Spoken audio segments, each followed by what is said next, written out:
نہ انہوں نے علیم خان کے لیے کچھ کہا ہے، نہ انہوں نے خسرو بختیار کے بھائی کے لیے کچھ کہا ہے، نہ دیگر لوگ جو ان کے آس پاس کے ہیں، شوکت ترین کے لیے، کسی کے لیے بھی وزیر اعظم صاحب نے کچھ نہیں کہا. صرف یہ کہا جا رہا ہے کہ جی تحقیقات ہوں گی. پھر ایک اور بڑی امپورٹنٹ بات کہ وزیر اعظم عمران خان صاحب جس وقت اپوزیشن میں ہوا کرتے تھے اس وقت یہ بات کیا کرتے تھے کہ محب وطن وہ ہوتا ہے جس کی اب چونی بھی پاکستان کے لیے ہو، پاکستان میں ہو. تو چھوڑ دیجئے کہ یہ منی لانڈرنگ کے ذریعے ہوا یا بغیر منی لانڈرنگ کے ہوا، یا حق حلال کی ہی کمائی تھی جو دیگر آف شور کمپنیز بنا کے باہر رکھی گئیں. بٹ سوال یہ ہے کہ کیا جو آپ کے آس پاس بیٹھے ہوئے ہیں اب آپ ان کو محب وطن کا سرٹیفکیٹ دے رہے ہیں؟ اس سے پہلے جو لوگ جن کی آف شور کمپنیز تھیں وہ تو محب وطن نہیں تھے، جن کا پیسہ اس ملک سے باہر تھا وہ محب وطن نہیں تھے. لیکن اب جو آپ کے آس پاس لوگ موجود ہیں جو بیٹھے ہوئے ہیں، کیا وہ محب وطن ہیں؟ عمران خان صاحب عجیب سا معاملہ ہے، نہ کوئی ابھی سوال کر سکتا ہے، نہ کوئی اس طرح سے جواب دینے کو تیار ہے. چیئرمین نیب کا معاملہ بڑے مزے کا ایک اور معاملہ چل رہا ہے. یہ وہی چیئرمین نیب ہے جو کہ نواز شریف کی مشاورت سے لگائے گئے ہیں، لیکن اب وفاقی وزیر، وفاقی وزراء، وزیر اعظم، دیگر لوگ کہتے ہیں کہ جی چیئرمین نیب کے معاملے پہ، ای وی ایم الیکٹرانک ووٹنگ مشین والے معاملے پر ہم مشاورت کریں گے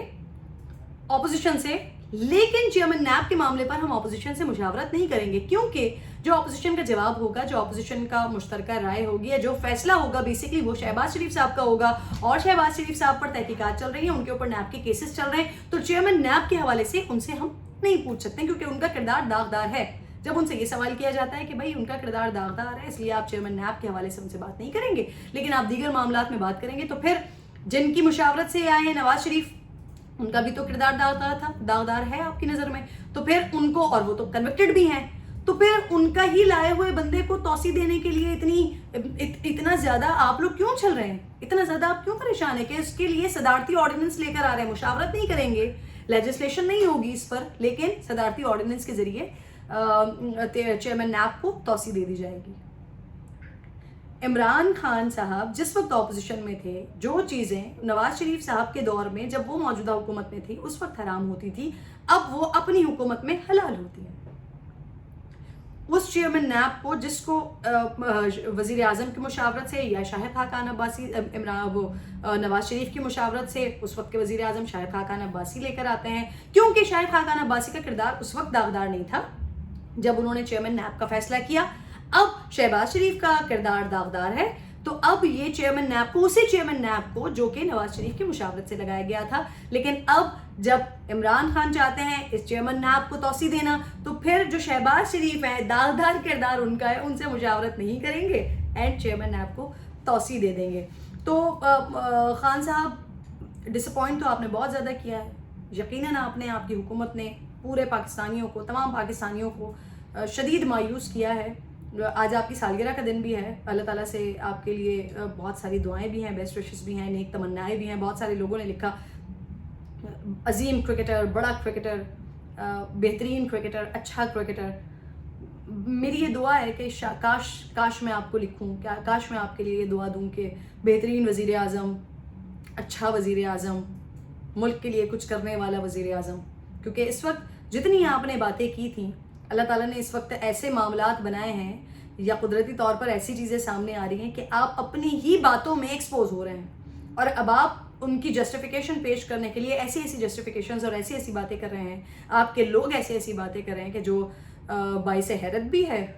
اور شاید کہیں باعث شرم ہونی چاہیے آپ کے لوگوں کے لیے، لیکن نہیں ہوتی ہے. بہرحال جی بڑے عجیب و غریب معاملات چل رہے ہیں. اگر کہیں پر میری ویڈیو اگر کہیں سنی جائے، دیکھی جائے، اور لوگوں کو کہیں کوئی ایسے لوگ ہوں جو بتا دیں مجھے، تقریباً صرف میں 10 لاکھ ہی لوگ مجھے مل جائیں جو یہ دکھا دیں کہ ان کو نوکریاں مل گئی ہیں، حکومت نے ان کو نوکریاں دی ہیں، تو میرے لیے اچھا ہو جائے گا. کیونکہ فواد چودھری صاحب 1 کروڑ سے زیادہ کی بات کر رہے ہیں، میں تو صرف 10 لاکھ لوگوں کو ڈھونڈ رہی ہوں کہ مجھے 10 لاکھ لوگ ہی مل جائیں جن کو حکومت کی طرف سے نوکریاں دی گئی ہیں. یہاں پر تو لوگوں کو بے روزگار ہوتے ہی دیکھا ہے. اب ایک طرف یہ والا معاملہ ہے، دوسری طرف جو اتھینٹک رپورٹ سامنے آتی ہیں اس میں یہ تک آیا ہے سامنے کہ چپڑاسی کی ویکینسی نکلی، اس میں گریجویٹ لوگوں نے اپنی سی ویز، اپنے پورٹ فولیوز بھیجے ہیں. بے روزگاری کا یہ عالم ہے کہ چپڑاسی کی نوکری کے لیے گریجویٹ ماسٹرز لوگ اپنی اپنی سی ویز اپنے اپنے پورٹ فولیوز بھیج رہے ہیں، اور یہاں پر ہمارے وزراء یہ کلیم کرتے ہوئے دکھائی دیتے ہیں کہ 1 کروڑ نوکریوں سے آگے کی بات نکل گئی ہے. کچھ تو خدا کا خوف کریں، صرف عوام کو اگلے الیکشن میں نہیں بلکہ اللہ کو بھی منہ دکھانا ہے. اپنا بے حد خیال رکھیے. اللہ نے کے بعد.